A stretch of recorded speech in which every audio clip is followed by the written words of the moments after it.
everyone, welcome back to the Captain Logan Show. It's I, Captain Logan. Look, it's DJ Martinez.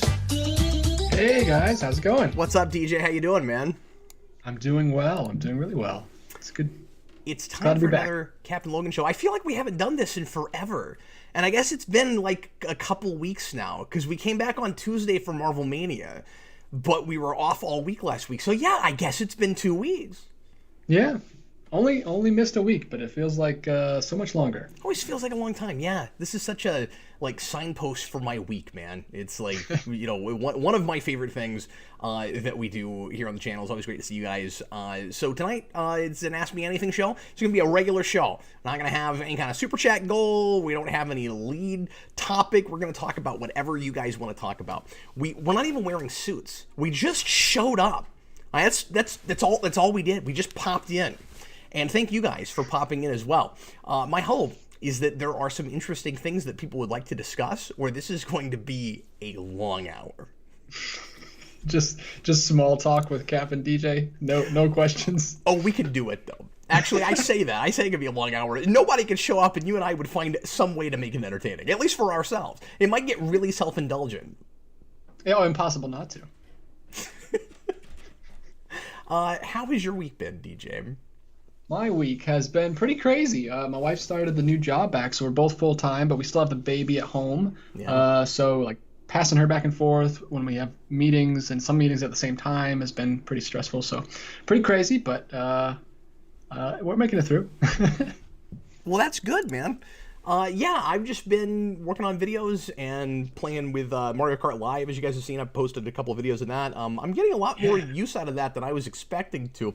My kids love it, but I've been playing it quite a bit as well. I'm setting up silly tracks in my basement and feel like a little kid, but it's fun. I don't know, it feels like a real Mario Kart game. I kind of thought, you get a couple days of novelty out of it, and then I'd wonder why I spent $100 on it. And I've been unlocking things, and I'm like, oh no, I'm playing a video game. And I haven't been on really a game kick in a while, so it's been kind of fun getting back into that a little bit. Also picked up the new remaster for the Angry Video Game Nerd game.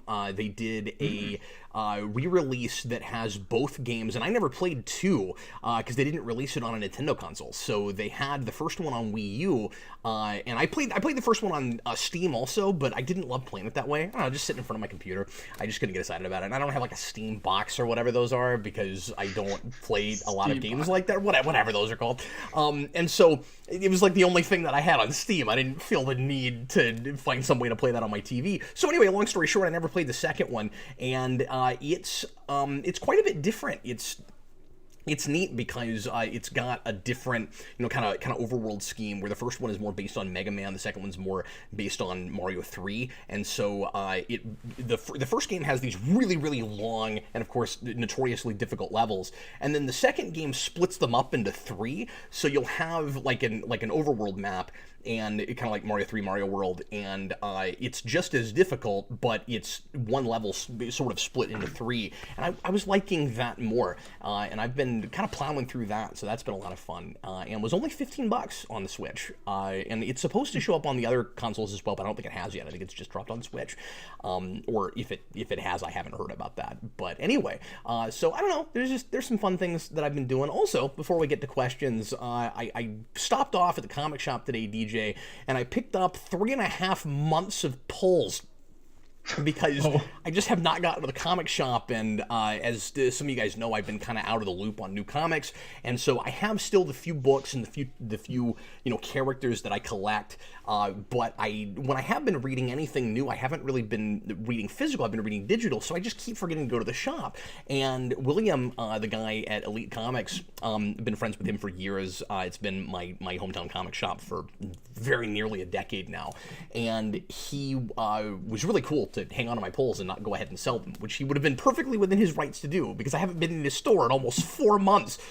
So I'll just I haven't read any of this yet, but I'll just run through a few of these and just show you guys what I'm buying at the moment that I haven't read yet. So I'm still buying Batman. It's not Tom King anymore.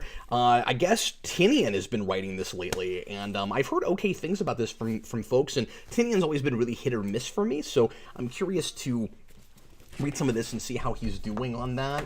I'm caught up now on IDW Sonic the Hedgehog, but I haven't read any of this since issue, like, I don't know, 20? What issue are we on here? I can't even tell. What even is this? I guess this is just like a one-shot. See, I'm just putting this in my pull and buying everything that IDW Sonic is. So, like, this is an $8 comic book. I don't even know what it is.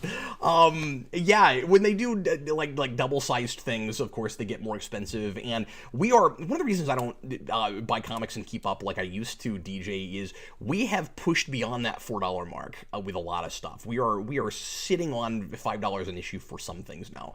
And I was always really pushing hard against that and never wanted to see that happen, and we're at that place now. It's not everything, it's not even most things, but there's a few main titles that have gotten to that place. And then I'm caught up on Power Rangers. The new reboots, or I guess relaunches, have come out now, DJ. So we've got Mighty Morphin. Did I tell you about this? There's one book called Mighty Morphin, and there's another book called Power Rangers, and it's like splintered teams. So I guess we have to take the division that we're seeing politically and socially in the country, and even attribute that to Power Rangers.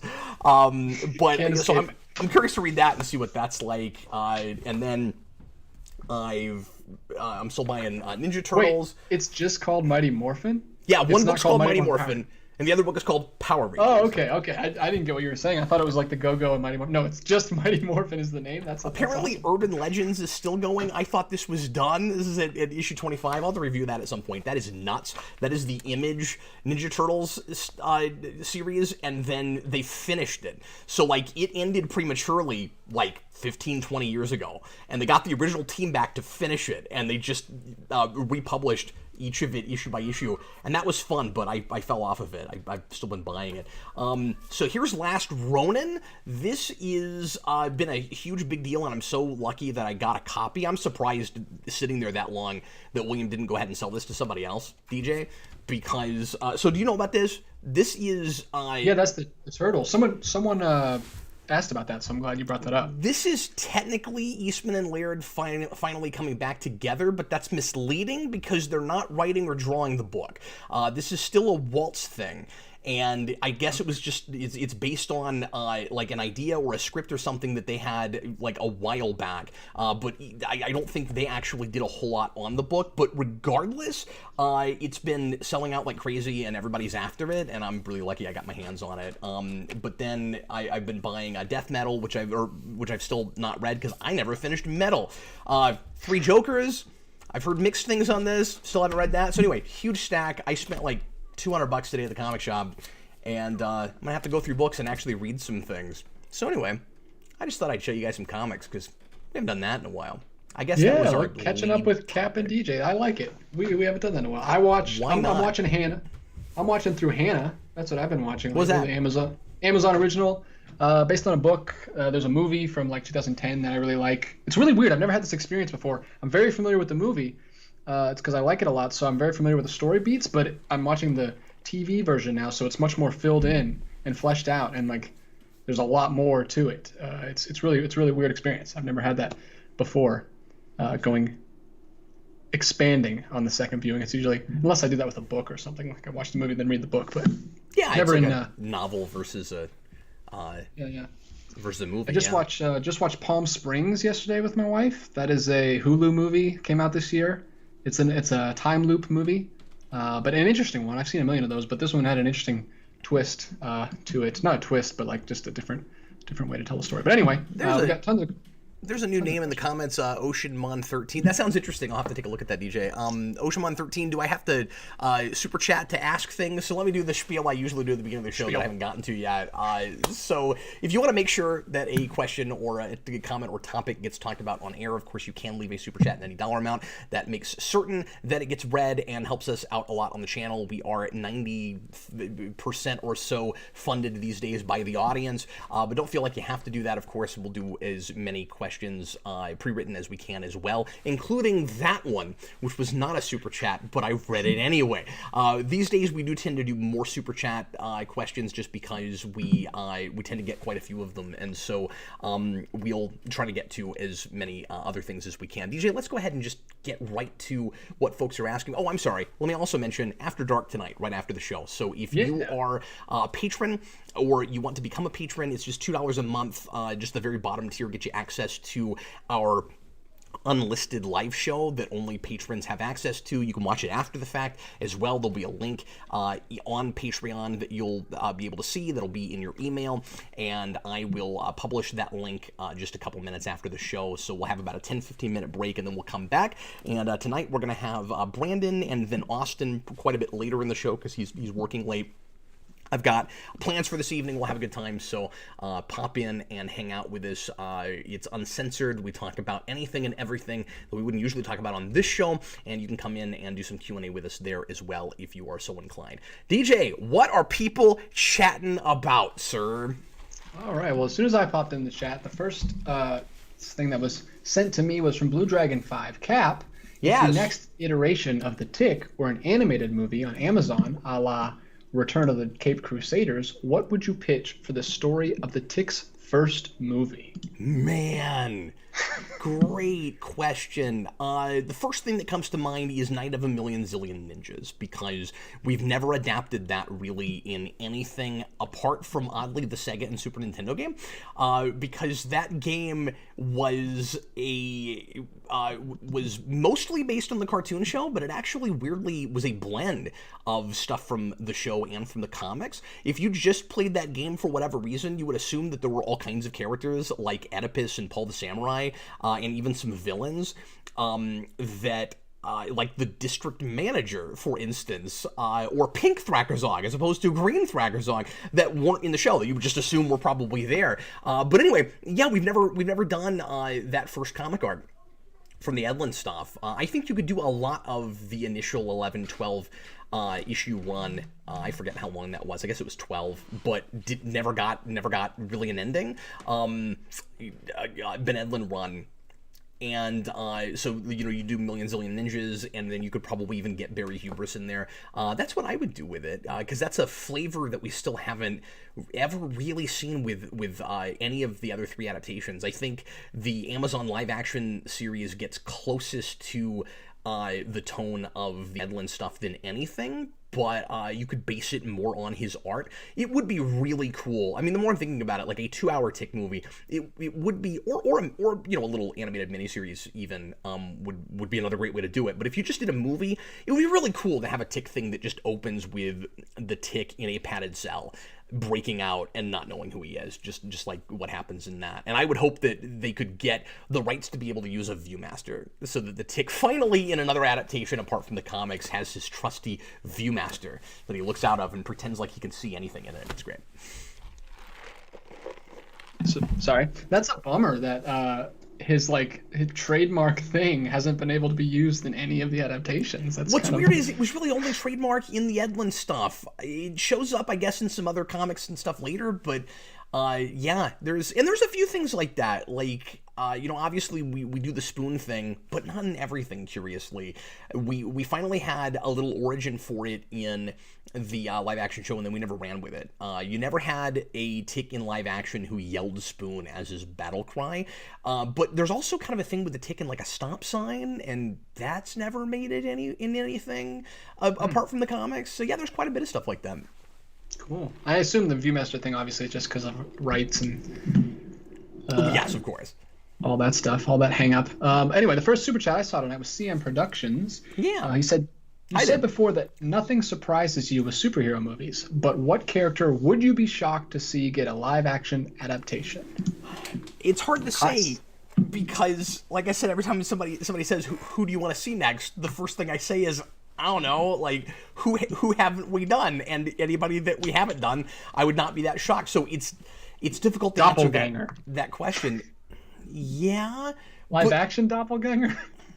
But not with Sony, because Sony's crazy. They'll do anything. No, I mean, after after Morbius trailers, I put nothing past Sony at all. Okay, the idea of Doppelganger getting his own movie, Yeah. I guess I'd be a little bit surprised by that. But Sony has been so counterintuitive about everything. I could totally see them putting out a trailer where it's like, he's not Venom, he's not part man, part monster, he's all monster. But it's like Venom, where they can't use the spider or any Spider-Man iconography. So he's just a doppelganger of some guy, but he still has a spider motif for no reason. Yeah, he doesn't have the red and blue. He just is like, I don't even know what he would look like. Yeah, no, that'd be great. Yeah, no, I want to see that. I want to see the Doppelganger movie. Let me think for a minute. I mean, I guess part of the problem is I've seen so many like weird CD list characters even get adapted in CW shows and stuff at this point that it's hard to even think of people now. Obviously, there's all kinds of things that I want that versions of things that are in my mind better than the versions that we're doing or than we've done recently that I really want to see. Right, like if. For instance, if they announced like a hard R big screen movie version of Daredevil, that would absolutely shock me because I know they're not going to do that. Stuff like that. I want to see like Agent Venom before I want to see the Venom that they're currently doing. I don't know if I'll ever get that. So I guess it's mostly just iterations of stuff we're doing right now, where I don't imagine, I would love to see like a big screen adaptation with Batman of my favorite stuff of Nightfall of No Man's Land. If they announce like Azrael, okay, no, that's the thing. If they announce Azrael's getting a movie, that would blow my mind. That one would actually legitimately surprise the crap out of me, I guess. So yeah. I guess that's the answer. Cool, that's a great answer. Very topical answer for the channel. Nicholas gives us a $5 super chat. Captain DJ, who is the worst superhero and who is the best? Wow, very definitive question. What lessons should writers learn from looking at them, and why is there someone at my window? It may be the Burger King. Let's start with that last one because that seems easier to answer than the other two. Did you order some Grubhub? I don't think they usually go to the window. That'd be a little creepy. He just knocks on your window. Well, maybe he wasn't answering, and he didn't have instructions that said leave at door. Yeah, maybe so. What other reasons could there be someone at your window? It could be the skunk. I would say the person at your window should probably concern you more than getting this question answered, though. So if I were you, I'd go check that out, and then if you miss this part, you can just roll it back later, because it is being recorded. Yeah, this won't be recorded. Your scuffle with the window guy won't be recorded, so you should probably pay attention to that. Maybe it will be. I don't know if you have camera systems or whatever. Yeah, you got surveillance. Anyway, I'm stalling because these kinds of broad but definitive kinds of questions are very difficult to answer. And that sounds like one of those, again, like blue book essay questions where it's like, choose the best, choose the worst, compare and contrast, tell me why, and then give me a complete personal history of both of them. Well, yeah, it's interesting. I don't know if he means the worst like for mankind in real life or the best at their job in the fiction. But then he says what lessons should writers learn from looking at them? So when he says what lessons should writers learn, it sounds like he's coming at this, and that makes sense on this channel, obviously, from a writer's perspective, suggesting what's like the worst created superhero a writer, like just a writer made a crappy superhero, a writer made a good superhero. I would argue that the like worst superhero is maybe harder to come up with, and all of this is very subjective, obviously, but like, trying to pick a really crappy superhero, I always say you can make anything work, right? So there are very few superheroes where I would say just from the outset, from a conceptual level, just no. Most of the ones that I would say that about would just be really derivative things, where it's just like, well, we already had one of those. But then even sometimes we're able to make that kind of thing work. So, I mean, Haunt on paper seemed like a kind of pointless idea because it was just Spawn again. But I've heard good things about some of that. I mean, I read an issue and wasn't real impressed with it, so I don't know. But maybe you could do some cool things with it. But I mean, McFarlane was involved in that. That was just him. If memory serves, Haunt was McFarlane and Kirkman making a superhero together so that McFarlane could make himself look better because he didn't remember who Kirkman was and got called out for it. I think that happened. I don't know if I'm right about it, but that's why Haunt got made. But I know that happened. I know there was a convention or something where somebody asked him about Kirkman and he did not remember who Kirkman was, and that made him look really, really bad. But I digress. So does anybody jump to mind? Just like, this is a superhero that's never been a good idea. It's never worked in anything. Well, he doesn't say Marvel or DC or even comics, so like. Oh, that's true. We could go to some bad superhero movies that were made like early 90s or early 2000s. Shania says his least favorite superhero is Jane Foster, but I mean, what I read of Girl Thor was really solid. Yeah.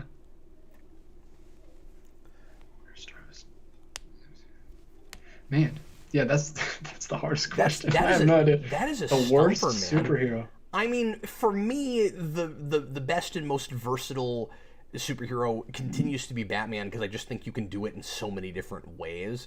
And as I've said a million times, like there just aren't that many like invalid ways to write Batman if you at least keep the.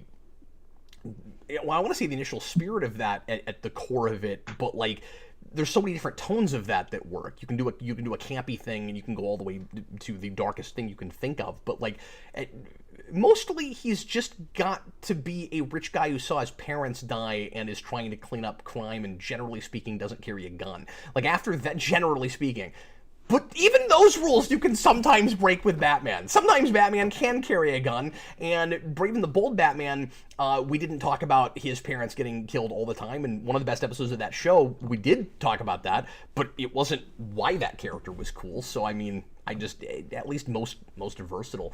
I have not read a lot of Ghost Rider that I cared for. Ghost Rider and Spawn have kind of similar problems in that they've got mythologies that get very quickly muddled and kind of overly complicated. But Ghost Rider is not inherently like a bad character. I don't know. I feel a little stumped on this. William Parcell, worst current superhero is Captain Marvel. I mean, I've liked her in stuff. She tends to be a little bit too ill-defined, and the overpowered thing can sometimes be a problem with her. But go read Ultimate Squared and get back to me, because I think she's really good in that. Someone said The Amazing Bulk. But that's not a superhero. But yeah, okay. Well, I'll keep thinking, and if something else comes to me, just leaps at me as we're talking. You broke the show, Nicholas. You broke the show. Way to go. TH1, what is your guys' thoughts on the botched PS5 and Xbox pre-orders / production? You guys are awesome. What is your favorite finger and favorite toe? Well, those questions have so much to do with each other. Where do we begin? I don't know. We got to find a way to relate those. Real quick, though, I want to go back to the last question for just a second. Mutale mentioned Moon Knight. I think Moon Knight's really difficult to write, but I think he can be, of course, a really fun, fascinating character. We didn't really get to that other part of that because, again, it was a Blue Book question. The other part of that question of like what writers can learn from it. When you have a character when you have somebody like Batman that's like really super versatile, the lesson to learn from that, you look at the histories of these characters, right? And you go, what have they been when they've worked the best, and when they haven't, when people haven't, related to them, they haven't really resonated with people, and what was the idea initially on paper, and what like kind of new stuff can I bring to it without breaking it, right? So that's very easy to do with Batman because he's so versatile. The difficult thing is not doing something too derivative, because there's 90 years of history with this character, 80 years of history with this character. With a character that doesn't seem to work, very often, or isn't very versatile. I guess what I'm really getting at is it's hard not to think like versatile before good characters, because like I said, you can make anything work, but I can imagine there are some things that are really hard. Like how do you tell a really compelling Condiment King story? but like you could, maybe. So I guess I would suggest with something that has not worked in the past, you see what of yourself you can bring to it.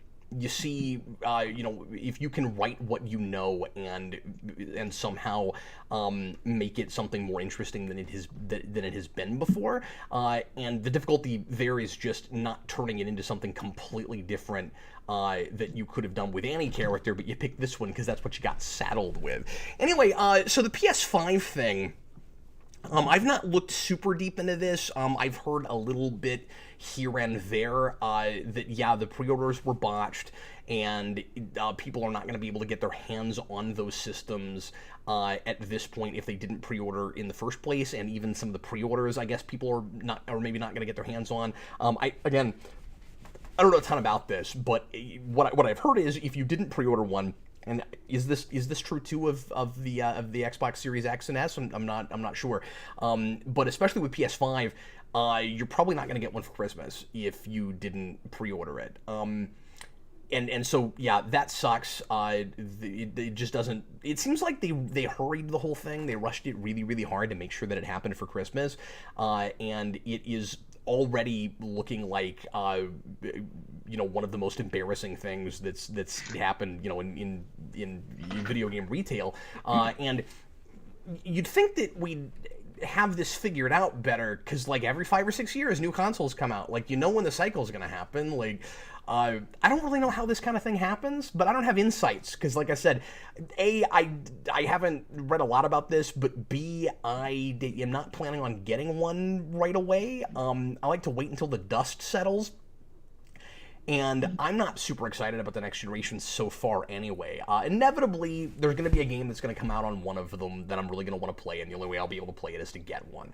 And I'll just have to decide if I'm willing to wait or not. But right now, I'm really happy with what Nintendo's doing, and I don't mean to sound like a Nintendo fanboy. It's just, I don't play video games a ton, new stuff especially, and lately I've been playing my Switch quite a bit, and the Switch is working really hard on finding more and more ways to bring third-party stuff in, and their third-party collection is so much better than it has been in 20 years or more with Nintendo, and they're working on cloud stuff now that might allow them to continue to compete, because they're trying to stretch the Switch's life cycle, and it looks like they're gonna do more stuff on cloud. Like the new Hitman game is gonna come out on a cloud service. They've been doing this some in Japan, and they're finally gonna bring it here, where the Switch hardware will be able to play some things through a cloud service that the software would not be able to handle. So you won't be able to buy the game, but you'll still be able to play it, and that will allow them to compete with the new Xbox and the new PS5 in possibly really serious ways. So I was excited to find that out. So besides, PlayStation first-party stuff, of which there was quite a bit this last generation that I ended up playing and liking, and was part of the reason that, I was glad I went ahead and got that system instead of an Xbox. I will still imagine finding myself wanting to get a PS5 at some point, but I guess the point I'm making is I'm not sure why you'd really want one right out the gate anyway. There's not a lot of major great launch titles for either, and it seems like it's just the new big thing, and people want to get their hands on them for, I don't know, bragging rights, or hoping that major stuff that hasn't been announced yet will come out pretty quickly for them. It's easy for me to wait on a thing like that. I don't know. And your favorite finger and toe? Oh, I don't know. I don't really have a favorite toe. Not really giving that a great deal of thought. I mean, it's got it. Well, are we counting the thumb as a finger? Because that's what separates us from the apes, man. Like, no, they actually have thumbs. That's what separates us from most animals, is the thumb. So a thumb will be my favorite finger if it counts. It's very useful for handstands and grabbing things. I gotta go with the classic, the index finger, because I like pointing. That's true. That's true. Yeah. That would be, if we're not counting the thumb, index all the way. And I'm a complete hypocrite because I don't like being pointed at, but I love pointing. Although I guess I like the middle finger as well, not because I like to flip people off, but because I like to snap, and that requires the middle finger. Oh yeah, look at that. Yeah. Let's go back to the PS5 thing for a minute because Okay, please. William Parcell says, I'm considering not getting a PS5 because of Sony censorship stuff. I don't like that either. I don't like the stuff that I've heard about how they seem to be in bed with China and stuff. I don't know just how bad that is because, again, I've only looked at this casually. But what bugs me more is the stuff they've announced about recording conversations that people have, over live, and with what little like online gaming I do, I don't usually talk to a person over the PS5. I just get in a Discord call or something. So like I'm not so concerned about that for myself, but on principle I don't like it. Have you heard about this, DJ? What they've said is that so at first they said we're going to record conversations so that if there's like hate speech or death threats or things like that, we have evidence so that a person that wanted to go after someone that said something, horrible and heinous to them, that where there's like actually a legal issue, they have evidence that they could use in court, right? And then people, freaked out and were like, well, oh God, that's a censorship problem. Obviously. So then they came back with, oh, nobody worry, we're only recording like 20 seconds at a time. So at any point when you have a problem, I guess the idea is supposed to be that you can like stop a call and then I guess this is how it works. Somehow or rather, you would have access to the last 20 seconds of a conversation. And that's supposed to be like enough to say, look, this person was like going against terms of service or even said something that was a legal issue, right? And so people after that came back with, oh yeah, that makes us feel a lot better. So now you, instead of recording everything, what you have is 20 seconds completely out of context. Fantastic. You better hope that their death threat is super concise and worded really well. They only got seriously, what are they thinking? And how did they think that that was going to appease people? They're like, yeah, nobody worry. We got you. We're thinking about about your privacy. No problem. That's funny. What? I had not heard that. No, that's gonna hurt them. I think that's actually gonna mess with their bottom line. And they have dominated this generation. And there's a lot of speculation that they won't this next time, regardless of first-party stuff, just because they're doing that. It's a lot like the Xbox last time around, where like even if they get rid of this, it's already messed with the reputation because it's all I hear about whenever anybody brings up the PS5. Like just now, we saw it again. Like if anybody brings up this console, there's inevitably always somebody, and for obviously understandable reasons, I don't like it either, who goes, yeah, but they're recording my conversations, so I don't want to, play online with them. Well, the Xbox had this when it was like, we're gonna have the internet on all the time, and we'll be able to, and you won't be able to get on your system without being on the internet. And people went, well, privacy issues. I don't want, I can't be sure that you're not like recording me all the time. And also just the principle of really, I can't play offline if I don't want to, or if I want to. And then they went, okay, our bad. That was a bad idea. But it really hurt them initially, and I think this is going to have a very similar effect on PlayStation. PlayStation and Xbox have the same problem that Marvel and DC do. They can't ever both be rocking at the same time. There's always got to be one that's got a big, stupid problem that ticks everybody off. Wow, I did not hear anything about that. That's amazing. Thank you for sharing. Yeah, thanks for bringing that up. Okay, how many Super Chats do we have, sir? 10, sir. Okay, let's do a pre-written and then get back to those. And it looks like I'm looking all over my screens here. It looks like we're about half an hour into the show. I don't want to go too much later than an hour tonight because we are doing After Dark, and I've got some things to work on a little bit later. But so we'll I imagine with as many questions as we've got right now, we could go 10 or 15 minutes over. But I want to try not to go too much farther over. So let's do a pre-written or two and then get back to our super chats. Okie dokie. We'll see. Tired DJ. Sleepy DJ. Sleepy DJ's gone. Only. Kellen O'Rourke. When do you guys think the MCU went from being a set in a fairly realistic world to a full-blown comic book one? When was the moment? So the moment that the MCU went to a full-blown comic book world, is that what they're saying? Yeah, probably first Avengers, right? it depends on what you mean by full-blown comic book world, right? I mean, if you just mean when did we start bringing in more of the supernatural stuff that you know you see more in comics, and that it's not like Dark Knight grounded.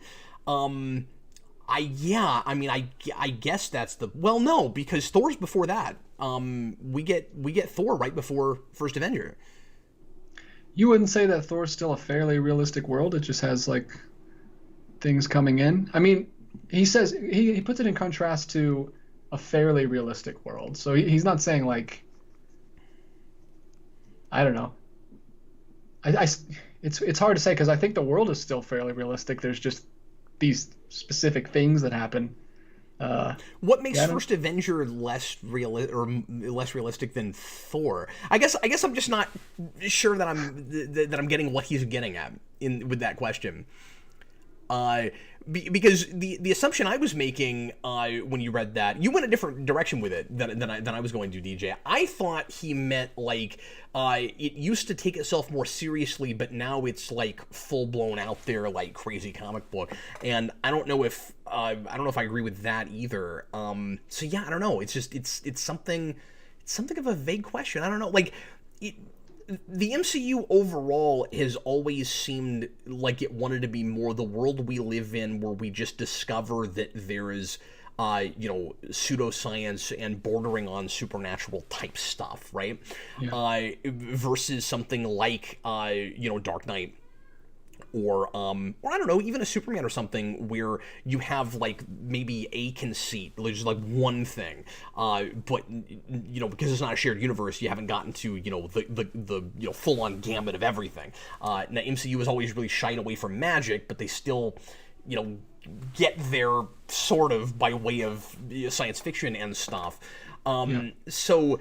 Like we've continued to introduce more and more of those elements. If you're saying at what point does the MCU jump the shark, and I don't think that is the question, but if that were the question, I would say probably Ragnarok. But yeah, I'm just not totally sure what he's getting at.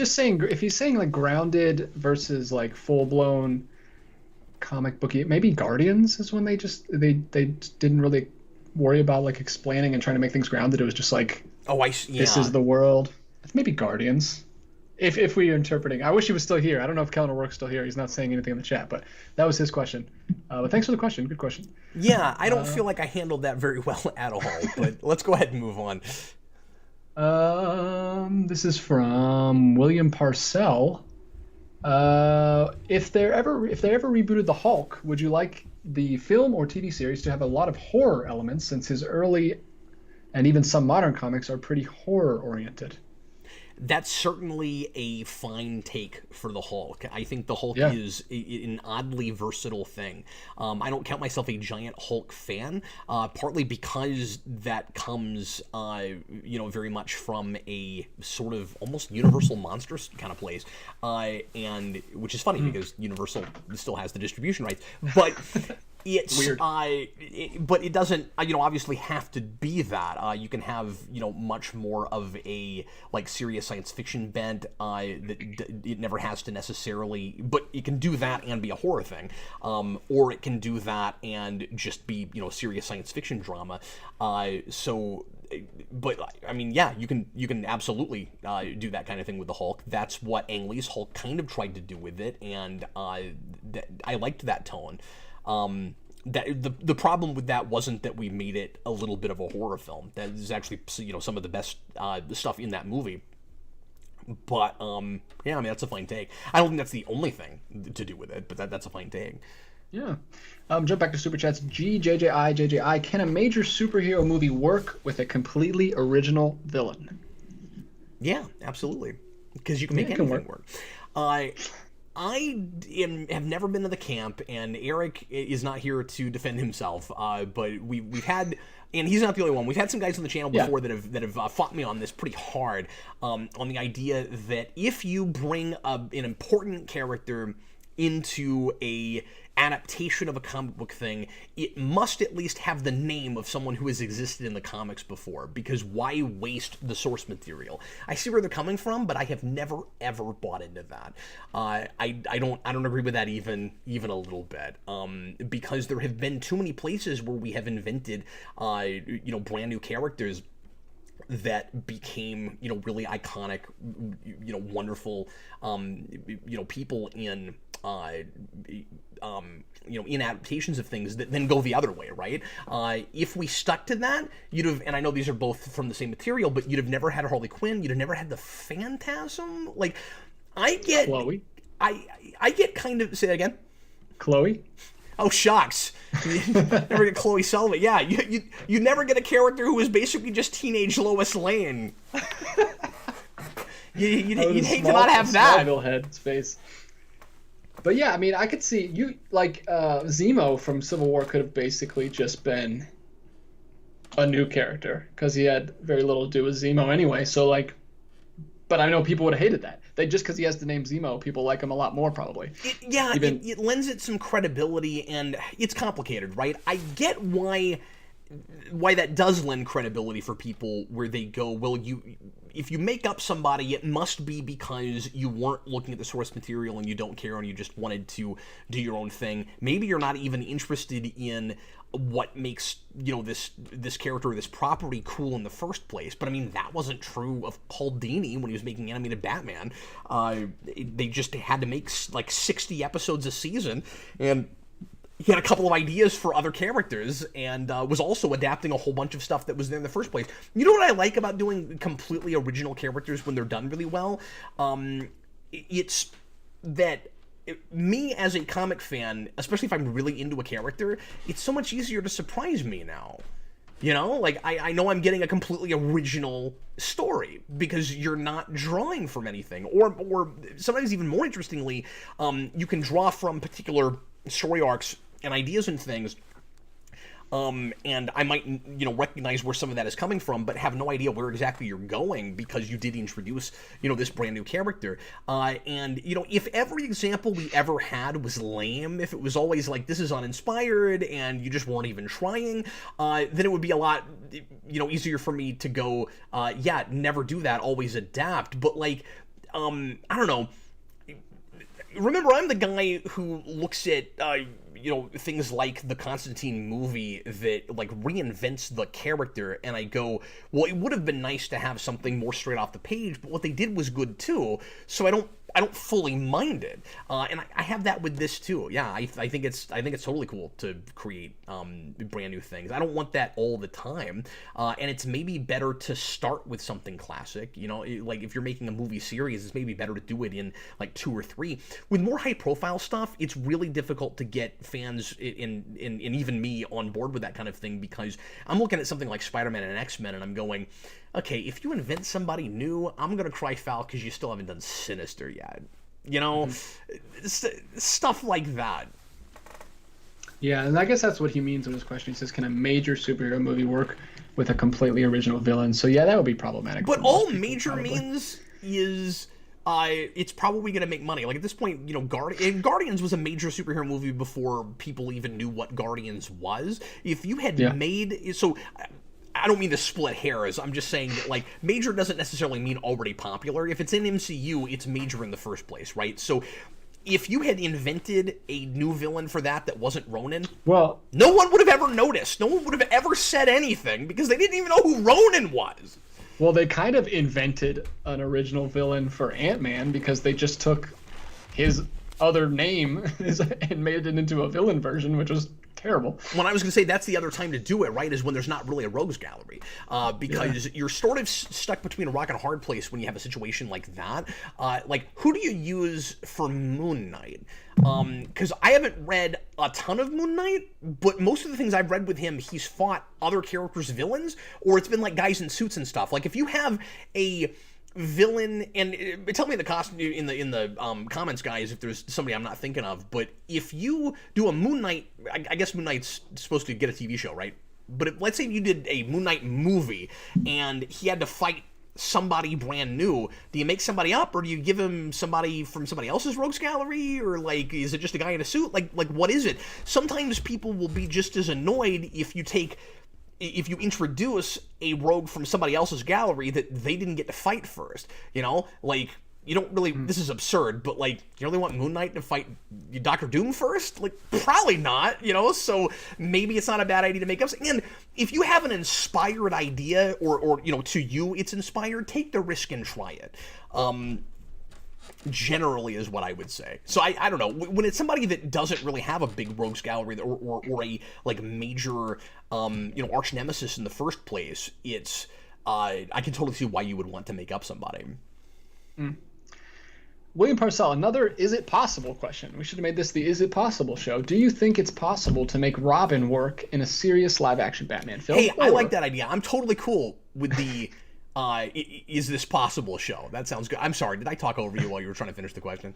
It's okay. He says, in a serious Batman film, or is it too hard to justify the character recruiting a child? Sorry about that. You trailed off on my end, and I thought the question was done. I wasn't reading it. Okay, so I'm sorry. Give me that one more time. So, is it possible to make Robin work in a serious live action film, or is it too hard to justify? Yes, of course. No, it's not. And I'll tell you why. I read recently and reviewed, what was it, a couple weeks ago, the Sam Hamm first draft script for Batman 2, what became Batman Returns. And he does Robin in that, and he has, I think, one of, this was 1990 he wrote this. That movie came out in 92. He had, I think, one of the best arguments for how to reinvent Robin if you are worried that he like looks too bright and cheerful and silly for a movie. I don't think Robin necessarily has to be that. I think you can do a darker looking Robin. We've had lots of, you know, color schemes with that costume that work fine, you know, in on screen and even in live action. But if you want to get away from the circus thing, because this is what everybody always goes to, right, is Dick Grayson can't come from the circus anymore. We don't have those now, and like he, you know, he's young enough that it just doesn't make any sense that he would be in the circus. Just like, how do you have Magneto, you know, having his past from World War II? We talk about this all the time. Sam Hamm had Robin as a like street urchin kid who was stealing food to survive. He was living on the street, and he was a good kid. He had his heart in the right place, but he was just trying to make it. And he kind of just, you know, lurks in the shadows and lives off whatever he can live off of. And then when bad people do bad things to good people, he goes and stops them. And he wasn't from the circus. He had or at least it's vague about it, because he had some kind of like acrobatic background, and he had the Robin suit from being an acrobat. And I talked about this in my review, but DJ, this is the simplest, best way I've ever seen to do this and make it make sense. He's got just the straight up Robin suit. We didn't have to have an origin for it being a superhero suit. It has an R on it because R is the first name of Richard, or the first letter in Richard. And everybody on his team just had their first initials on their shirts. That's genius. Like, of course. And then they just would reattribute it to Robin later. But I would do something like that. I like, it's very Frank Miller-ish, but the idea of Dick Grayson living on the street and being homeless, I think, is a really cool idea. Yeah, I'm so surprised you said that, because I was going to say this right when you said that. That's where people who would have been in the circus in the old days are now. They're on the street. They're street performers. Like, people that's where acrobats are these days. They're out there with a hat on the ground, collecting money. They're on they're out on Santa Monica Beach, like flipping over people and performing for people. I watch videos like that all the time. they're self-taught, and that's where they are. That's exactly where a kid like that would be these days. It's a perfect update for that. You could even make him, if you're gonna do that, he could even be doing like up close magic. I think that's a different demographic, but he could. Mix Lewis Cox says, well, I meant instead of that, you know, he could be like, he's got the whole sleight of hand thing. So instead of being a great acrobat, he's almost more on like the ninja being able to be invisible spectrum, or like the detective thing, because he could do really good up close magic. And yeah, anyway, I don't know. Maybe something like that. Lewis Cox, that sounds like Jason Todd to me, Cap. Yeah, and he was clearly influenced by that to some degree. That would have been just, a few years after the death of Jason Todd in the comics. But you can blend those things together, I think. But I don't know. I think that's a good idea. Cool. Lewis Cox, speaking of. Next question, Cap. Have you seen the animated series called Sonic Underground, or anything Sonic animated? OG series, Underground, and Sonic X are great series. I have seen an episode or two of each of them. Sonic Underground, I watched like the pilot of when it was first on Netflix, because I was really surprised that existed. I think it was on Netflix at some point. I saw it somewhere, and I haven't seen it in forever, so I don't remember much about it. I think that was like a slightly darker series. And it looked interesting, but I never watched any more of it. I remember thinking the pilot was kind of boring, if we're talking about the same show, but I was curious about it. And then the original, more serious, or more, goofy Sonic series, I watched a lot when I was a kid. And it was better than the Mario series, but it, obviously wasn't super substantial. I thought it was funnier than that show. And then what I've seen of Sonic X seemed fun, but it's been years, so I don't remember much about it at all. Nice. Matthew Bass, why do you think that certain genres that seem like polar opposites work together really well? For example, space westerns. I'm sorry, really quick, we got to go back to the Robin question, because apparently I completely misunderstood the question. William Parcell says, I think Cap kind of misunderstood my question. I asked if it's hard to justify Batman recruiting a child. Oh. I apologize. I thought you just meant... Can we be made to believe that that's actually happening on screen, like Dick Grayson being Robin? Sorry about that. Yeah, yes, that's tough. Of course. It has to be... Tony Stark did it. Well, that's true, but it wasn't ongoing, and he didn't move him into his house. Yeah, that's the weird part. I think it has to be... People don't have wards anymore. It has to be a really kind of extreme situation where it's a kid that is... I don't know. Yeah. Any way you slice it, there's always a little bit of a conceit there, where it's like, this world works a little bit differently than the one that we're actually in. Obviously, but I mean, being a vigilante in the real world is already hard. But, the notion of, I'm taking this 13, 14-year-old kid out on patrol with me, and somehow, like, people allow that to happen, you basically have to keep him, like, so in the shadows and do the urban legend thing so perfectly that nobody even knows he's out there, to remotely get away with it realistically, I would think. And what I was going to say is, it would have to be an extreme case where he's just so good at, he's so close to being on par with Batman, that the reason Batman recruits him is because even at that age, he's really good at it, and he's, it kind of makes sense for him to be out there, even though there's that, questionable ethics of whether or not you should do that to a kid. But yeah, what were you gonna say? I think you could call it, you could have it that be the movie, like all the authorities and everyone who's against Batman are like berating him and throwing his name through the mud for doing this and having a child with him. Like, it's well known. You just have to build in, like you said, a really strong reason for him to want to do that for some reason. Like, I think that's possible. As a parent, you really, I don't know. It would have to be very heightened, I guess. That's what I was going to say. It has to be really heightened, because as soon as you start making a realistic issue out of it, Batman immediately looks really unsympathetic, and you start to border on that Frank Miller All-Star thing. Even if Batman isn't treating, even if Batman doesn't treat it like a kidnapping, like he does in All-Star, and which, by the way, I'm going to be reviewing this weekend with Dan's News. Quick plug, we're going to be doing a new Batmosphere on Sunday, and that is what we're reviewing. So strap in.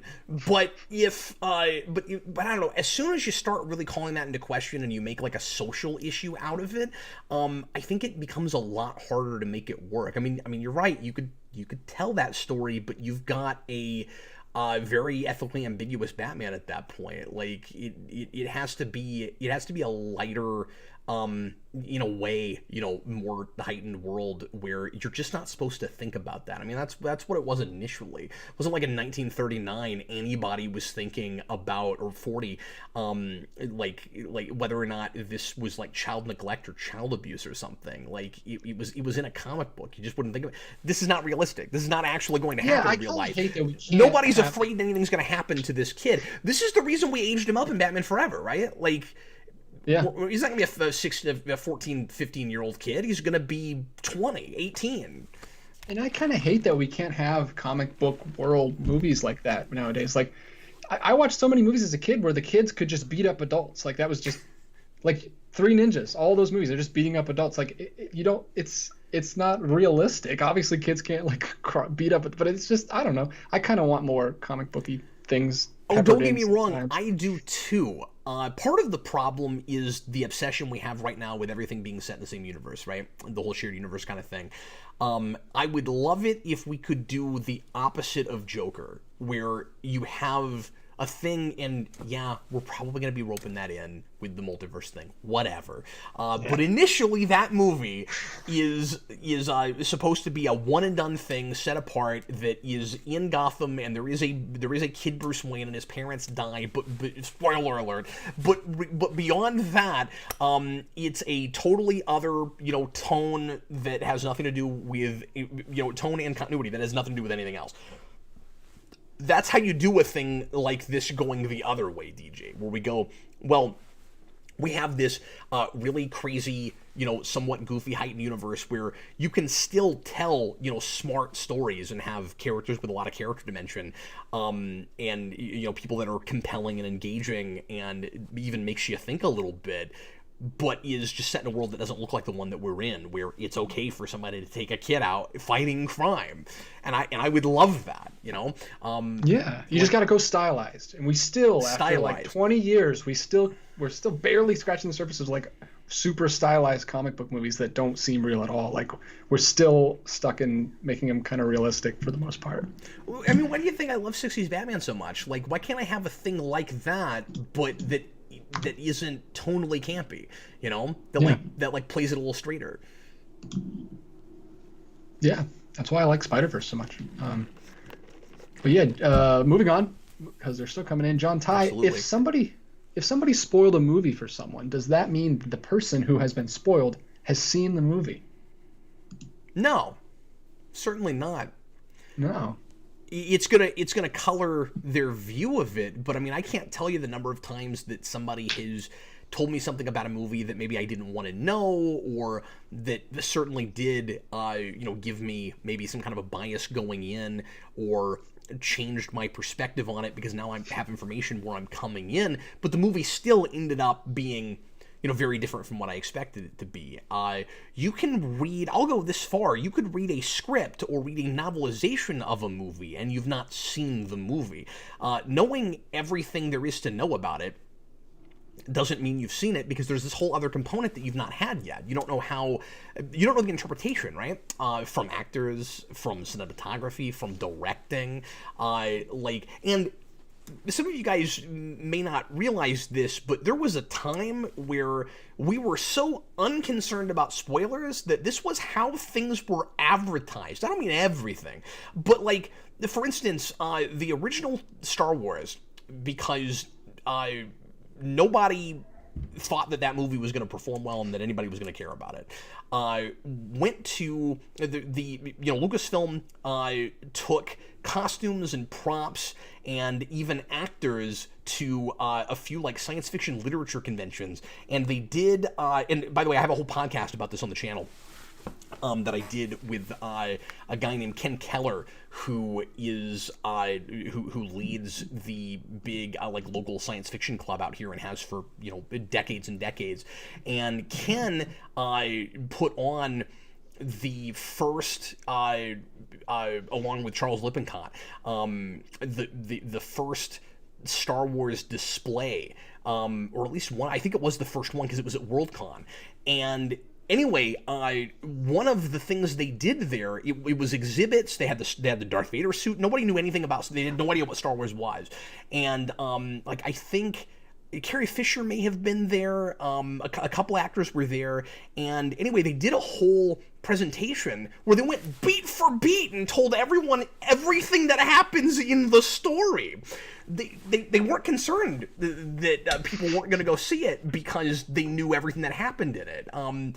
And I'm not saying that it necessarily should be like that now, but at one time we didn't think of it at all like that. Like, you've seen the movie. And understand, I don't want to sound like a hypocrite. I have said before, I don't understand people, and this is just me. Do whatever you like, of course, but I've never understood people who want to try to get as close as they can to seeing a whole movie before they've gone.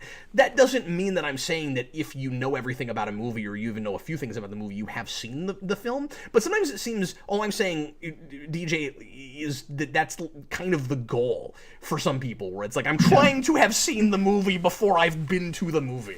That's all I mean when I say that. But no, you've not seen it. By definition. No, context is everything, man. You got to watch it all together. Lewis Cox, another super chat. Now, it can ruin the experience to some degree, certainly. Oh yeah, definitely. Anyway, I'm sorry. He says, to answering the earlier question, worst superhero is Resurrection Man. He keeps dying, LOL. No, I love Resurrection Man. That's such a great superpower, you know, and I love it when the stakes are never, is this person going to die? It's like when you kill off a character in the first issue and they come back, it's like, all right, well, the stakes have to be something else now. Yeah, very similar. Speaking of, I brought up time loop movies earlier. That's basically his power. He just, every one of those movies, they go through a killing themselves phase and they just reappear. That's just him. That's just his life. That's hilarious. Yeah, we're always complaining that characters, especially in comics, like, you know, can't die, so we'll make a big deal out of, oh my god, are they going to die? And then we kill them off, and then we just bring them right back. When Resurrection Man, you don't have to worry about that, because that's the premise. It's like, every time he dies, he's got a new superpower. And sometimes he kills himself on purpose. My favorite thing with Resurrection Man is when you get an issue where he gets a really lame power, and he's like, god, this is stupid, and then he just, like, jumps in front of a train or something. It's fantastic. There's a movie that needs to be made. Lucas Green, Cap, and DJ. Any superhero either of you would like to see come into the MCU that hasn't already? Like I've said before, my big one was Moon Knight, and we're finally going to get that in the not-too-distant future. Yeah. I mean, I want to see Fantastic Four, obviously. That's a big one. Everyone knows that. I can't think of any obscure ones. No. Who hasn't been in the MCU at all? Yeah, I mean, we've hit a lot of the, you know, of course, major ones. There's some Spider-Man characters that I'd love to get. I mean, I'd love to see what they would do with a Ben Reilly. Potentially. I want a 2099 movie. I want a live action 2099 movie. I think that could be so. That cool. would be amazing. That would be stylized. It would have to be. And I mean, you could also just do it animated, and I've always said that. And then, you know, obviously we've seen a glimpse of that. But, like, I think a live-action 2099 actually could be really cool. And I like certain versions of... Sorry. Oh, you're fine. Go ahead. No, go ahead. I was just going to say, while you were on that train, I wish Marvel would do period pieces. Like, obviously, I wish Marvel would do out-of-continuity things, but a noir movie, Spider-Man noir movie would be great. Yeah, sure. I like certain versions of Spider-Woman, so I think that could be cool, too. Yeah. We're all about the Spider-Man tonight. Look at us. Solar Dragon, I would say Beta Ray Bill, but I hate what they've done to Thor. Yeah, fair enough. I did at one time want that, and then I was kind of glad that didn't happen in Ragnarok, because I didn't need one more CG, like fully CG character doing improv. Ugh. Horse improv. Horse improv. Oh, man. Lewis Cox says, Rocket Racer. Don't you touch that, Sony. Don't mess with my Rocket Racer. Yeah, I don't know. It's just, once we got to the Netflix shows, especially, we hit a lot of things I wanted to see. Like, I was always curious, about a Luke Cage, and then we did a Luke Cage. So, I mean, I want new versions or some of those characters to somehow come back. But, yeah, these are questions that we answered for years and years, as long as I've been doing this channel. And a lot of the answers that I used to have are things that we've done already. Yeah, I mean, another Ghost Rider could potentially be cool, I suppose. Yeah. I'm going to go back to Matthew Bass's question because I read it, but then we went back to the one about the Robin thing. So here it is. Why do you think that certain genres that seem like polar opposites work together really well? For example, space westerns. Love the channel, by the way. Yeah, thanks, man. That is a great question. I think that there are inherent premises, or inherent, I should say, like, elements of certain genres that just naturally go together, and when somebody finally latched onto it, we couldn't stop doing it.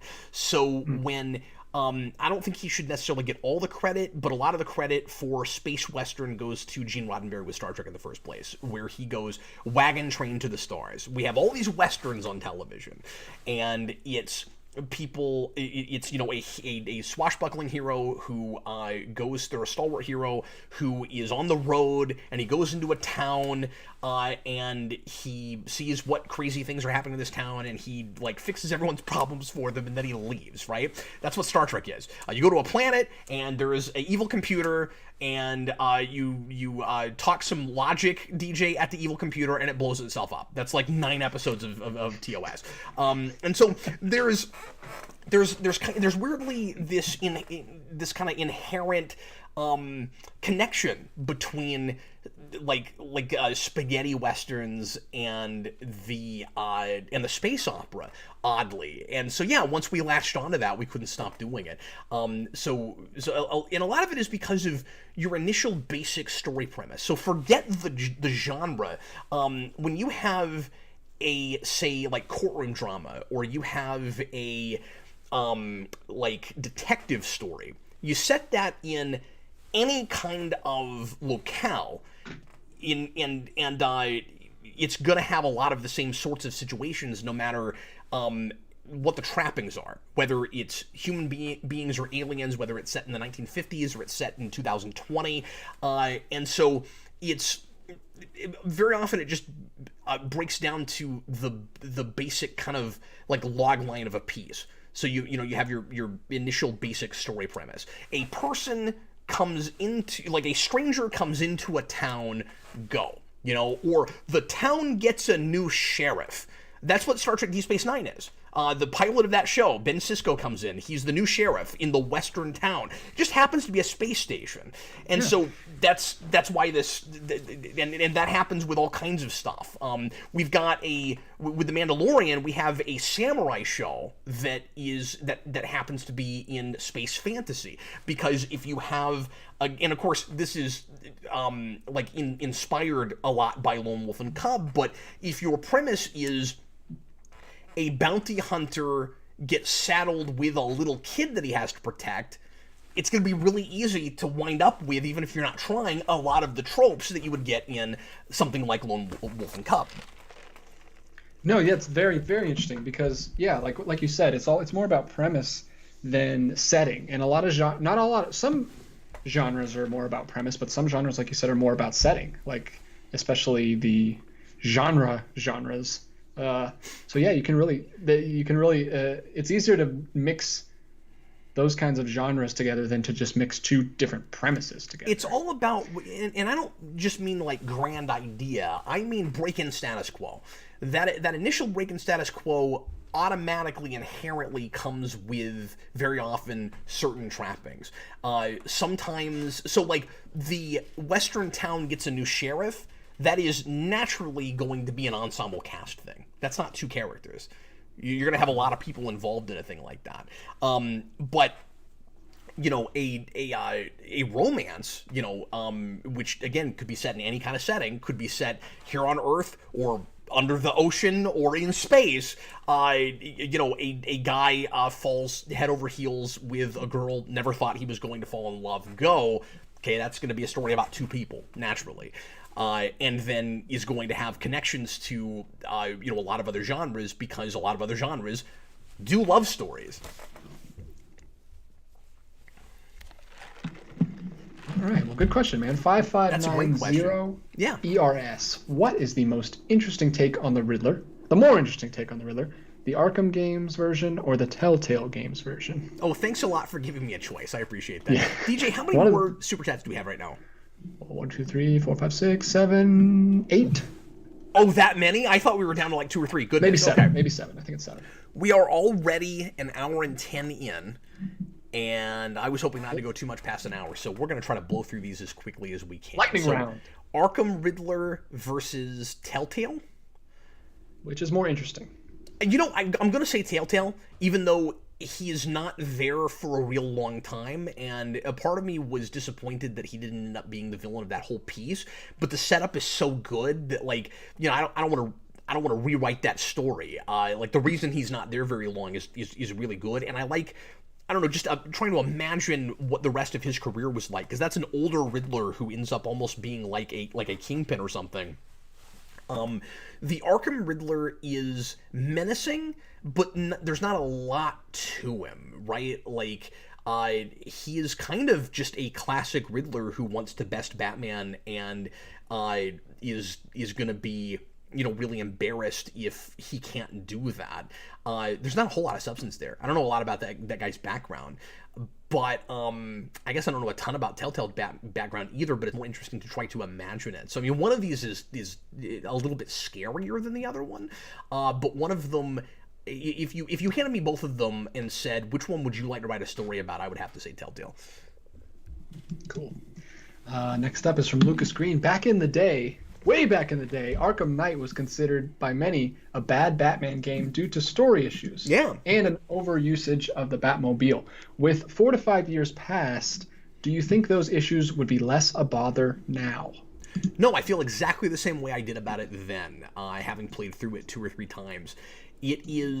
It's just really uneven. It's not a bad Batman game because again, story-driven games.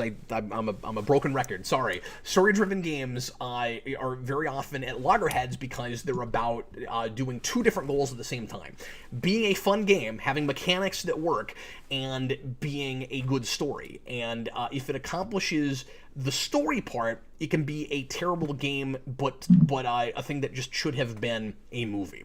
And there are probably examples of that. I don't play enough video games to know, but I bet there are really bad video games that have really well-written stories. I bet that happens. More often you see the other thing, which is a really playable game that's really fun, but just the story kind of sucks. And that used to be more okay, because video games used to be, back in my day, a lot more about the gameplay, and the story was just there to have some kind of an excuse for you to be sitting there playing this game in the first place. I never felt like I needed that. You could just have the initial premise, it's fine, but there you go. And now they're trying to accomplish both equally, 50-50 much of the time. And so Arkham Knight, I don't think it's a bad game. I'm with you on the Batmobile stuff, and I've always complained about that, but that's one aspect.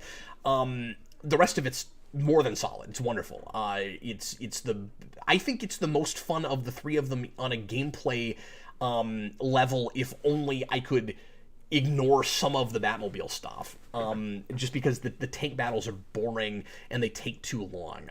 I would have just whittled those down and not had as many of them and not had the later ones go as long. But I love how big that city is. I love how much there is to explore. It's a gorgeous looking game. It still really holds up. The Batmobile courses are great and a lot of fun, and I wish we had a whole game out of that. I've said that before. But I can't go as far as to call it a bad game, because game means a thing you play, but it's not a good story. So it's a bad movie, but it's a good story. Sorry, it's a bad movie, but it's a good game, except for the parts of it that I don't like.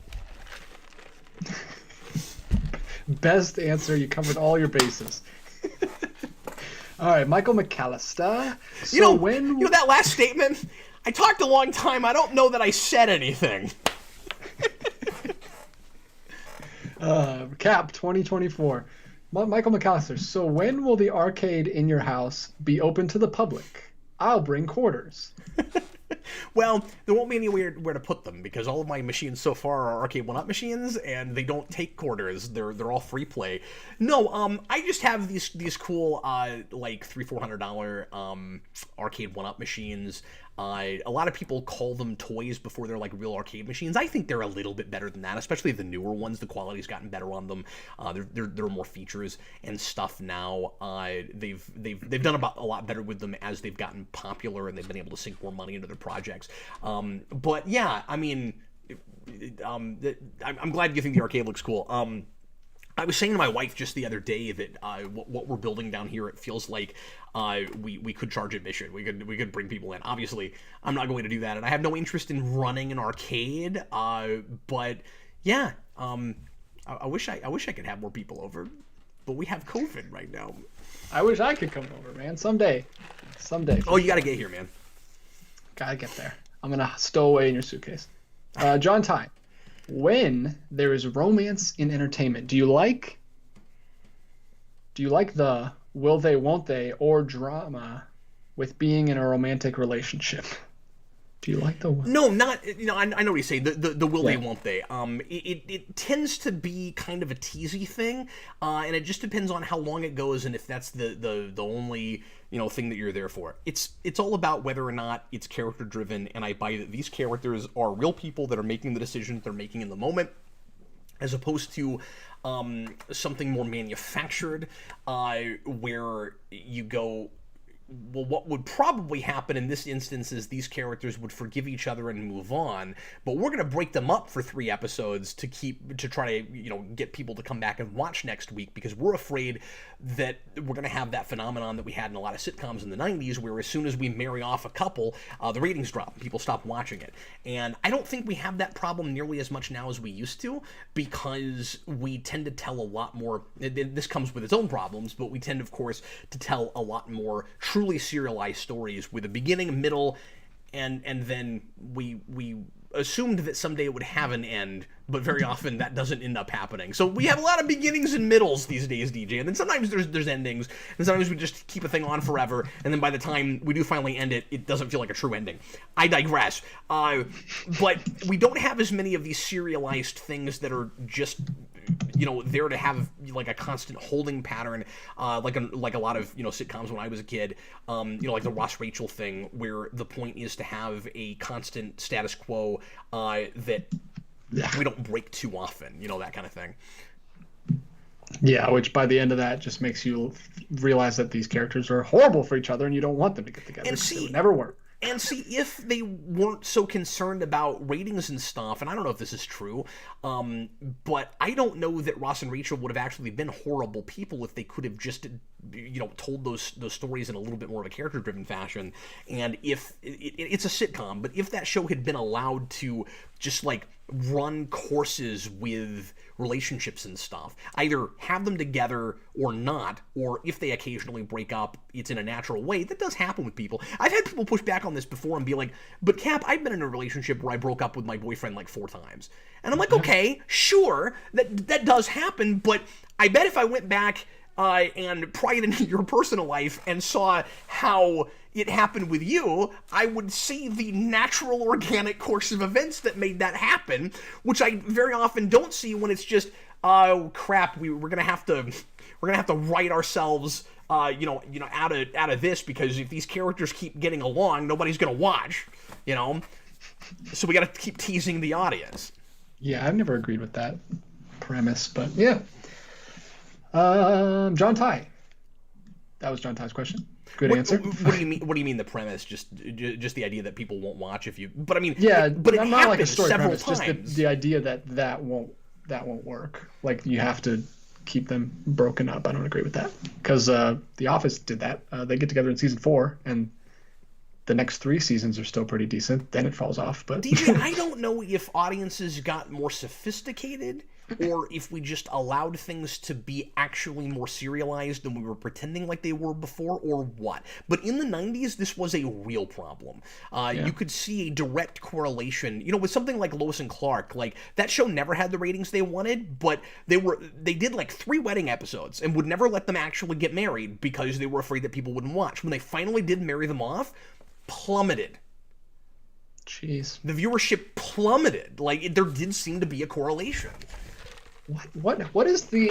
I don't understand people. Why would you? I don't get that.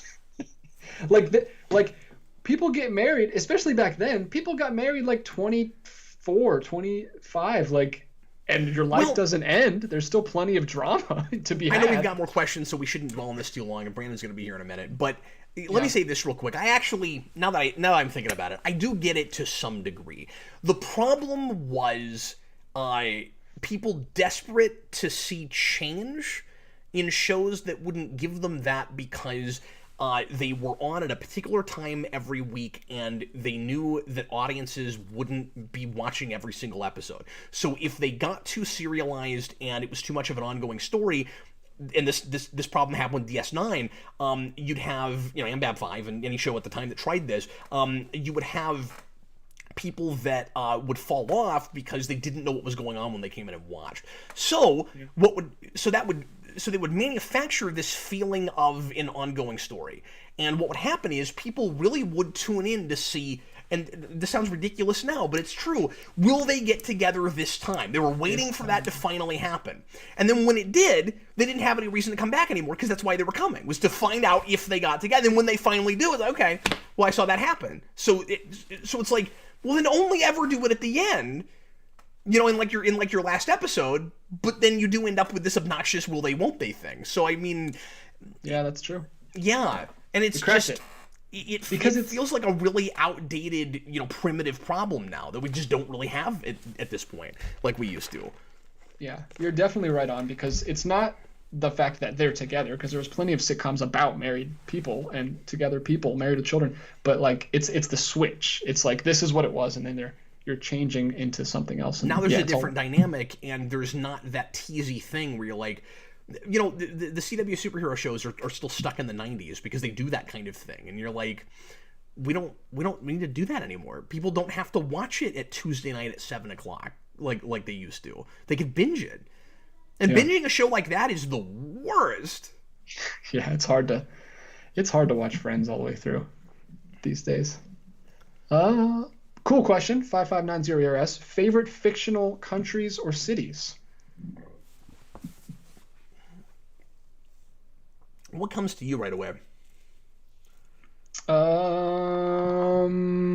There's a lot of awesome locations in Lord of the Rings. Rivendell is awesome. The Shire, obviously. Gondor. A lot of those cities come to mind for me right away. Countries. I love Springfield from The Simpsons because it's fun to have that recognizable city that's everywhere, but you can't quite place it in. The joke was a lot of cities in the world are called Springfield, or in our country. So where is it? And it doesn't really matter where it is. That kind of thing is fun. I like the ambiguity of that. The Tick takes place in a city called The City, which I've always just loved. I think that's the best. That's like Metropolis, pretty much. Yeah, exactly. People are shouting Wakanda. I totally agree. Wakanda's very interesting. That just seems like the obvious answer right after we did Black Panther. So I was trying to think of other things. But yes, Wakanda's fascinating. It feels like a real place, and absolutely. Yeah. Okay, what else? Because we've got to get going here pretty soon. All right, 3 left. Thoughts on spoilers and getting spoiled about films. This is from TH1. And things that got delayed due to COVID, such as Wonder Woman 84 and My Favorite Channel. Okay, so I'm sorry, I missed the question in there. Thoughts on spoilers. Thoughts. I missed the getting first part spoiled. of it. And things that got delayed due to COVID. So I don't think they're related. Just thoughts on spoilers and things getting spoiled. Okay. Things getting delayed. That's That's really ambiguous. So we've talked about this a lot, and I feel like we did like a whole 15, 20 minutes on this at one point not too long ago. But there's always that question of how long you have to wait before you spoil things, because you don't want to be impolite and you don't want to ruin things for people, but at the same time, at least for our purposes here, the point is to have, interesting, very often in-depth discussions about things, and how can you, talk about a story without talking about, what happens in it. So, like an initial review where you go, should you see it or not, it's easier to not talk about the major plot points. But especially when you get into some of these discussions that are about all kinds of different things, very often I want to go to spoilers for something that is an example of a story idea or, a premise or a plot point or something that somebody brings up, where I go, well, this movie did this. And it's like, oh, Cap, I haven't seen that yet. It's like, well, yeah, but I can't make my point unless I talk about it. And it didn't come out last Friday. So, I don't think it's fair. So here's my broad answer to this. I don't think it's fair to tell people anything at all about a movie, about what you thought of the movie, anything, if they don't want you to, especially if it just came out. I'm talking one-on-one. I'm talking if you, and I've had this problem with people before, sometimes folks just don't understand this. You are going to color, and I know you get this better than anybody, DJ. You're going to color my bias of a thing before I've seen it, if you even tell me if you liked it. Because if you're a person I know, that's going to mean something to me. And now, and I can't help it. I'm thinking about it differently now going in. If I want to go into a thing completely cold, I should be allowed to do that as much as humanly possible. Somebody does it on accident, there's nothing you can do about it. Somebody does it on purpose, that's on them. And people don't get it where they go, because the problem is the word spoiler means different things to different people. And I think the onus is on you to, when you're wanting to spoil a thing for a person, again, I'm talking one-on-one now, to use their definition, because that is only fair. So if to you a spoiler is not how I thought about a movie, it doesn't matter. Because if the other person goes, I don't even want to know if you liked it, that's too much of a spoiler for me, that should be good enough for you. Don't talk about it until they've seen it. I'm passionate about this. I hate that. It drives me insane. And I've had this with people where they just really, really want to talk about it. And they go, well, no, Cap, I'm not telling you anything that happens in the movie. Okay, my definition right now, for my purposes of spoiler, is anything about it at all. So be courteous enough to not say anything. And some people do not understand that. No, they'll be like, this is the greatest thing I've ever seen. You have to see it. It's so good. And I'm like, I'm not telling you anything about it, but like, yeah, but now you're setting these expectations super high. Like, and I either have to try really hard to block that out, or try to go the other way. Like, okay, let me intentionally not set my expectations high, and then maybe I set them too low, or like, it messes with your head. Like, and I don't want to be thinking about any of that. I just want to watch the movie and experience it for the first time. So I'm with you. You know what 100%. The thing I hate most about review is? If I review a thing, I'm immediately doing that to people. And, I mean, they came to it, so they know that. So, I mean, like, I'm not doing anything disingenuous unless I say non-spoiler, and, again, it's my definition. A spoiler means different things to different people. But if I say non-spoiler and I accidentally give away a big plot point, yes, that's on me.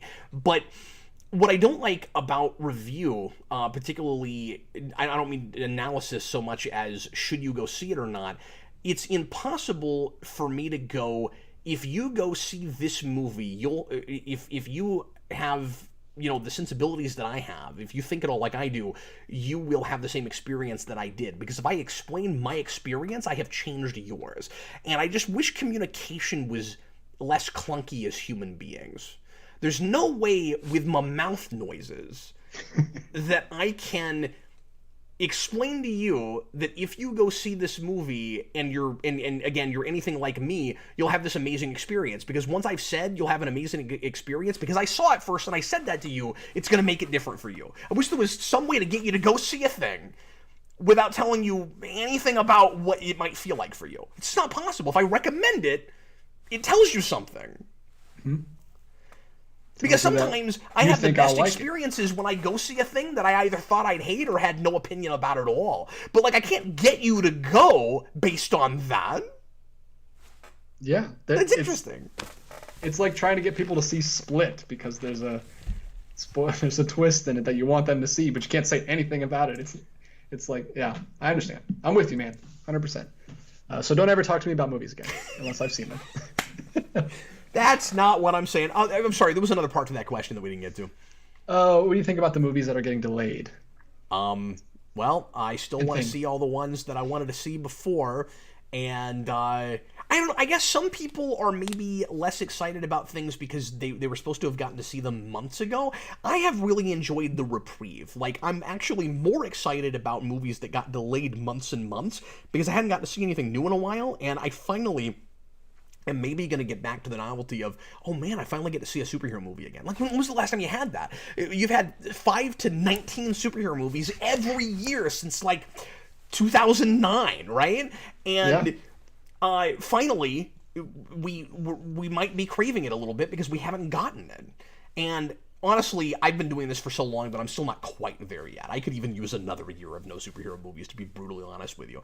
I don't mean to say that I'm burnt out on them and I don't like watching them and they're not fun to talk about. It's just... Again, the novelty wore off. It'd be really nice to, and it's starting to get there again, to have the feeling that I used to when it was like, oh my god, a superhero movie. We never used to get those. To some degree, you start to take it for granted. It's really hard for that not to happen. So with superhero movies specifically, I think I'm more stoked for Wonder Woman 84, especially than I was even before, because I was supposed to have seen it like 7 months ago or whatever, 4 months ago. Yeah, no, I'm loving it too. I'm loving the opportunity to go back and see old things that I just haven't got around to seeing. This October, I finally did what I've always wanted to do and like watched some spooky things around October because there's nothing else to distract me from watching them. So I sat down and I watched Little Shop of Horrors for the first time, Sweeney Todd for the first time, Sleepy Hollow for the first time. I saw the original Dracula this October. I watched 10 Cloverfield Lane, which is amazing. I've never seen it. I finally watched it, and I've loved having this time to just go back and check things out that I've always wanted to see. Yep. Good call. Mr. Obato, is it time for Geekvolution fan films contest? Oh, not interesting. Yet. Do you mean like fan films about Geekvolution? Because that's too self-indulgent and I would never do that. Or do you mean just like a fan film contest that we do on the channel? That's interesting. I've never thought about that. I've never thought to do that. That'd be interesting. I would not be necessarily opposed to that. Who reviews the fan films? Say it again? Who reviews the fan films? Yeah, precisely. We just put together a panel and... Yeah. We either put together a panel or we could do an amusing thing where I just like write mini rewinds on all of them, and then like whichever one gets the highest score, because it's all about me. It's the Captain Logan Show. Yeah, you win us answering a question on the Captain Logan Show. That's what you win. No, you'd get a better prize than that, obviously. Yeah, I don't know. It would. I don't know if there would be enough people that would actually make films specifically for a thing like that. It would almost have to be. I would have to advertise for it and be like, okay, we're doing this festival. If you've recently made a fan film, enter it, and that could be interesting. I am really picky about fan films, so I would probably be a harder judge on that than a lot of people would, because I'm not a big fan film guy. Yeah, it'd be hard. It'd be tough. Another one for Mr. Roboto. So CW Resurrection Man, yes, no, maybe. Well, not CW, because I don't want them to make anything at this point, unless they can get the guy that made iZombie again, because he's amazing. And why couldn't we have had a shared universe based on that? Nah, it probably would have sucked too. Just as soon as you start forcing things into shared universes. Sorry, what? Who could make Resurrection Man? Who's making the Hellstrom movie show right now? Is that Hulu? That's Hulu, and I've heard good things. I haven't watched it yet. Yeah, maybe they could do it. Give it tomorrow. I forgot about that. Man, I need to... These things get away from me, and I need to review pilots again. I mean, I know people would watch them. Like, I should be doing that, and it'll get to... I'll be like, oh, I put that away. I should watch that. And then it'll get to episode 4 or 5, and I'm like, oh, I haven't done that yet. And now I want to do a season overview, but when am I going to have time to watch, like, 19 episodes or, 12 episodes of something? Yeah, no, Resurrection Man could easily be an HBO show. Easily. Oh, yeah. Yeah.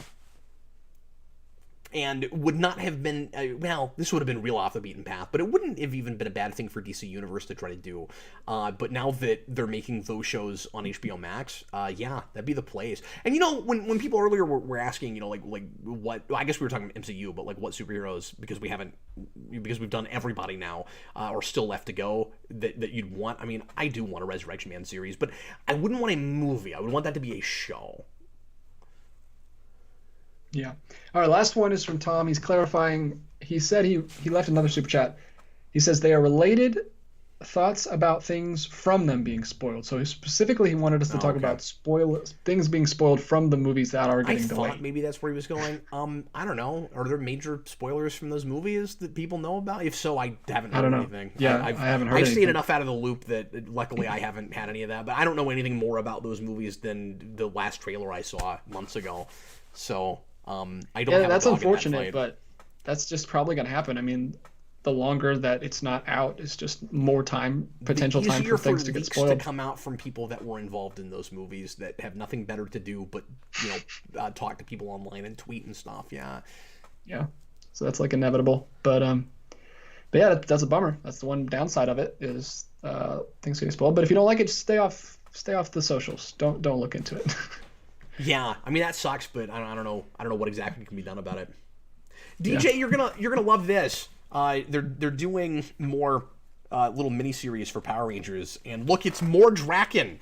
He got his name. Oh yay! He got his name on a miniseries finally, DJ, because it's the only new thing they've got. They just won't leave Draken alone.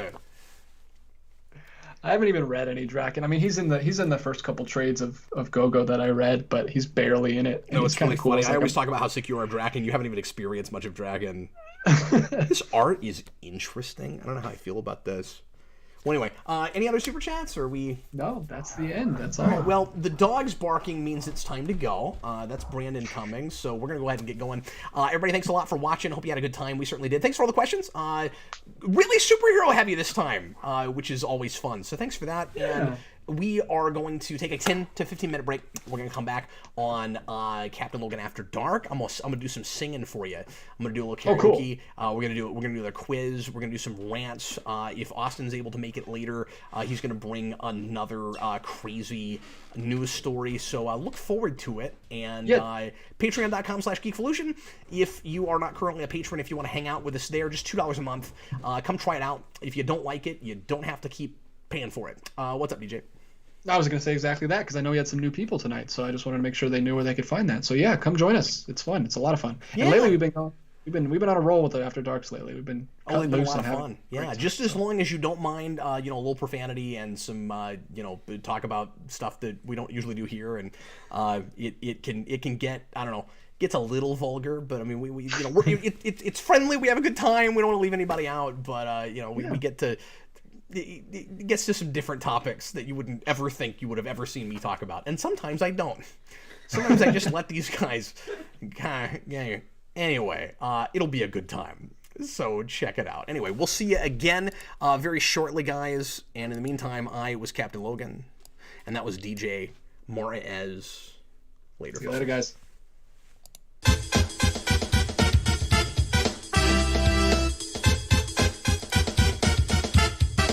It's still Halloween!